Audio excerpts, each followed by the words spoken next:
Hey guys, beautiful morning, beautiful afternoon, and beautiful evening to you all, my family. How are we all doing, guys? I know we're doing all right. It's Easter season, so happy Easter to every one of you. I know you were doing okay. I'm really having fun today. You look at it, the weather is really very sunny, and I felt like sharing with you something very important.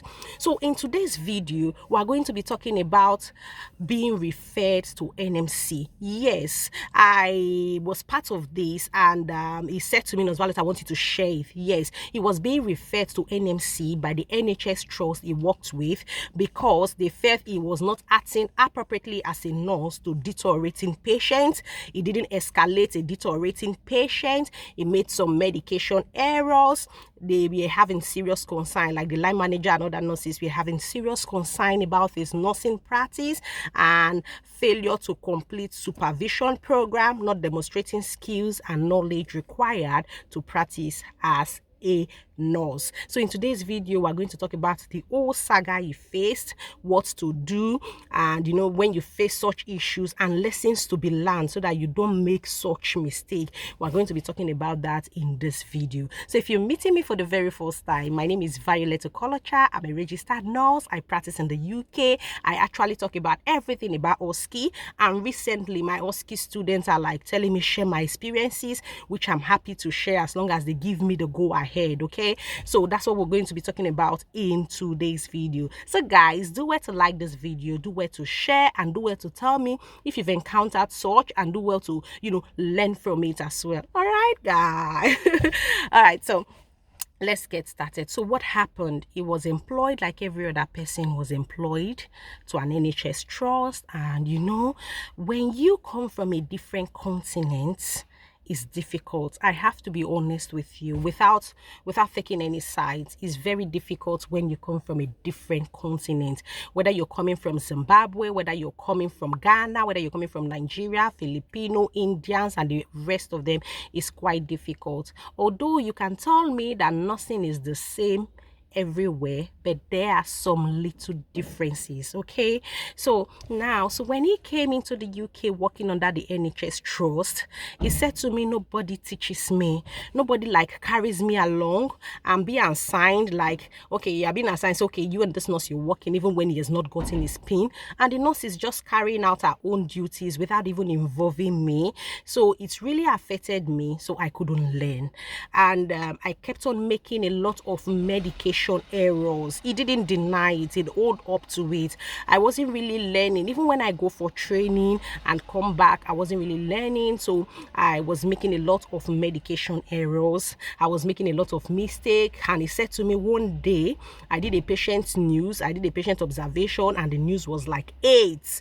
I really didn't say it to anyone, and I was like, why didn't you say it to anyone, my lovely? And he said to me that day was crazy at work, very crazy. He was the one doing the patient observation. Immediately finished, he was giving his own medication, call bells were going in and out, he was catheterizing a patient, he was doing, so he said there was just too much. Now if you work in the NHS, you will know for sure that the NHS work is very cumbersome, the NHS work is very hectic, the NHS work is very large, and coupled with the fact that there are no enough staffs makes it even more difficult. And so it's more difficult for him because he's just a new nurse who has just gotten his speed and has just been signed up for some few competency. So, and according to what he said to me, nobody was really carrying him along, so it was really difficult for him. When you're not really carried along properly, life can be difficult. Yes, it can really be difficult for him. So he said after a while he just got a message, and this is the message. Got a message from NMC. We understand that it can be difficult being referred to NMC. I'm reading the exact message and going through our process. However, we encourage you to stay involved, as you will be provided with the opportunity to share your response to the referrer. We welcome any additional information you wish to share about your concerns for us to consider as part of the decision-making process during the hearing. However, this is completely up to you. From the information identified during our inquiries, we intend to investigate the following possible regulatory concerns. Number one, not escalating, deteriorating / septic patient. Number two, failure to act appropriately in response to a deteriorating patient, in that you failed to promptly escalate their deteriorating condition, medication errors, not filling fluid balance chart, serious concerns about basic nursing practice, failure to complete supervision program, not demonstrating skills and knowledge required to practice as a nurse. This came to him like a blow. It came to him like a shock.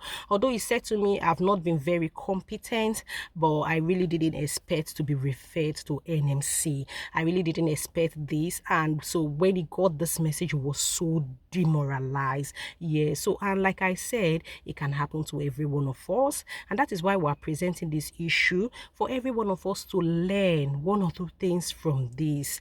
Now, even if you're not being carried along in your place of work, and now you've seen what he faced, you have to force yourself to be carried along.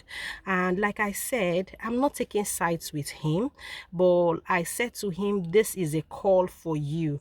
You know, when such things happen, it can demoralize you.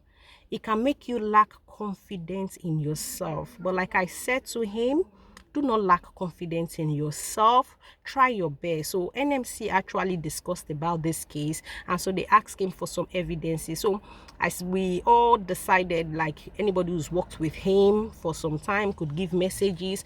And this is where I say to people, register with ROCN or Unison. See guys, I've said this in my video. If you have not looked at it, go and look at it. When I said set up your direct debit, go and look at that video.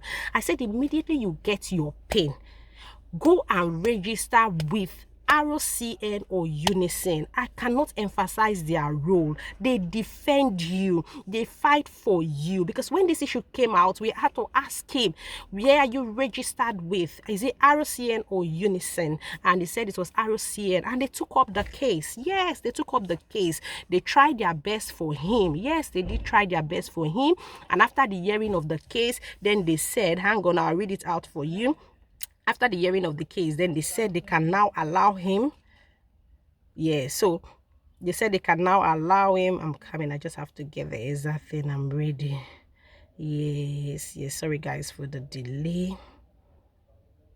Yes, so after the hearing of the case, do I still have it on my phone? Yes, I still have it. So after the hearing of the case, they said they can now allow him to work, but he has to work under what? Under supervision. At least his pain didn't go down. At least they are giving him another chance to work under supervision. So it is really vital, my fellow nurses, that you register with ROC and you register to Unison, whichever of them you choose, because this can happen to anybody at all. This can happen to anybody. It can happen to anybody. The workload in NHS is actually cumbersome. However, let us learn one or two things from this.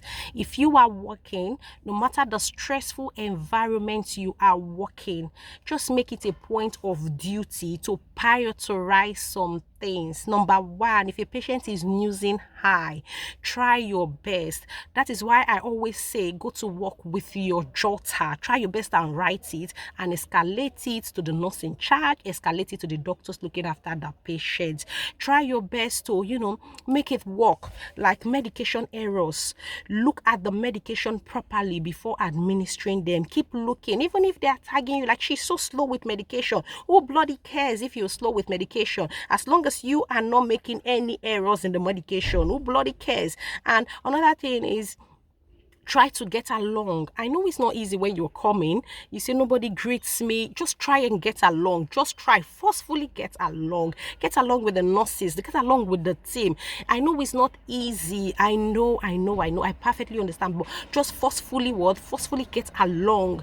You know, sometimes people say it's not easy to get along, and really it's not easy to get along if they are not carrying you along. But we just have to keep trying, guys. We just have to keep trying. So try and get along, because when you get along with the team, that's how you're definitely going to learn. So make sure at the end of your shift, don't rush home. Make sure your flute charts are balanced. Try, even if you're not going home on time, and even if they are not paying you for it. But you know, here in the UK, our pin is very porous. It is really porous. Imagine someone who is just getting a pin and is not even up to 6 months is facing this challenge. It's not even up to 2 years, 1 year thereabout, is facing this challenge of being referred to NMC, and so it's not really easy. So guys, and make sure you complete your preceptorship program. Preceptorship is mandatory here in the UK. Yes, and I don't know, it varies from trust to trust. Some trusts do 3 months preceptorship, some trusts do 6 months, some trusts do 1 year. Make sure you complete your preceptorship program. Make sure your manager signs you off. Guys, I really don't know what to say, but I know you're going to definitely learn from this incident, and that's why I said to Minos Violet, I'm happy for you to share this in a video. I'm so happy for him now. Like, the good news is he's worked under supervision for like 5-6 months, and to be honest, he told me he's really doing well.